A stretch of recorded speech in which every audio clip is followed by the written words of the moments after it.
കേരള സംസ്ഥാന ബാലസാഹിത്യ ഇൻസ്റ്റിറ്റ്യൂട്ട് പ്രസിദ്ധീകരിക്കുന്ന കുട്ടികളുടെ മാഗസീനായ തളിർ 2026 ഏപ്രിൽ ലക്കത്തിലെ ഒരു കഥ. ഐറ കാണിച്ച അത്ഭുത ലോകം. മിടുക്കിയായ മാളുവിന് കൂട്ടുകാർ അധികമില്ലായിരുന്നു. കളിക്കാനോ സംസാരിക്കാനോ ആരുമില്ലാതെ അവൾ എന്നും ഒറ്റയ്ക്കായിരുന്നു. ഒരു ദിവസം അവളുടെ അച്ഛൻ ഒരു സമ്മാനം കൊടുത്തു. ഒരു ചെറിയ റോബോട്ട്, പേര് ഐറ. ഐറ ഒരു സാധാരണ റോബോട്ടായിരുന്നില്ല.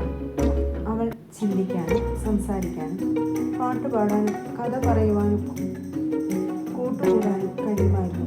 മാളുവിന് സന്തോഷമായി. അവൾ ഐറയുമായി സംസാരിക്കാൻ തുടങ്ങി. ഐറ മാളുവിന് പുതിയ കളികൾ പഠിപ്പിച്ചു. അവളുടെ സംശയങ്ങൾക്ക് ഉത്തരം നൽകി. ഐറയുടെ കണ്ണിൽ നീല വെളിച്ചം മിന്നിമറയുമ്പോൾ അവൾ മാളുവിനെ പുതിയൊരു ലോകത്തേക്ക് കൊണ്ടുപോയി. ഒരു ദിവസം ഐറ മാളുവിനോട് പറഞ്ഞു, മാളു, നമുക്ക് നമ്മുടെ ഭാവന കൊണ്ടൊരു ലോകം ഉണ്ടാക്കിയാലും. മാളുവിന് അത്ഭുതമായി. അതെങ്ങനെ ഐറ? നിനക്ക് ഇഷ്ടമുള്ളതെല്ലാം മനസ്സിൽ കാണുക, ഞാൻ അധികം സ്ക്രീനിൽ വരയ്ക്കാം. ഐറ പറഞ്ഞു. മാളു ഒരു വസന്തകാല മനസ്സിൽ കണ്ടു. പൂക്കൾ നിറഞ്ഞു നിൽക്കുന്ന മൈതാനം, വർണ്ണശബളമായ ചിത്രശലഭങ്ങൾ, പാട്ടുപാടുന്ന പക്ഷികൾ.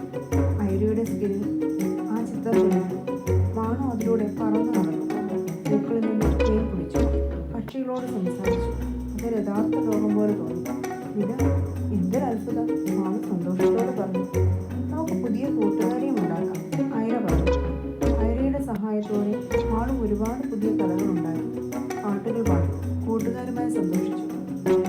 ഐറ ഒരു യഥാർത്ഥ കൂട്ടുകാരിയെ പോലെ മാളുവിനോടൊപ്പം നിന്നു. മാളു ഐറയിൽ നിന്ന് ഒരുപാട് കാര്യങ്ങൾ പഠിച്ചു. പുതിയ ഭാഷകൾ, കണക്കിലെ സൂത്രവാക്യങ്ങൾ, ശാസ്ത്ര രഹസ്യങ്ങൾ. ഐറ മാളുവിൻ്റെ ലോകം വലുതാക്കി.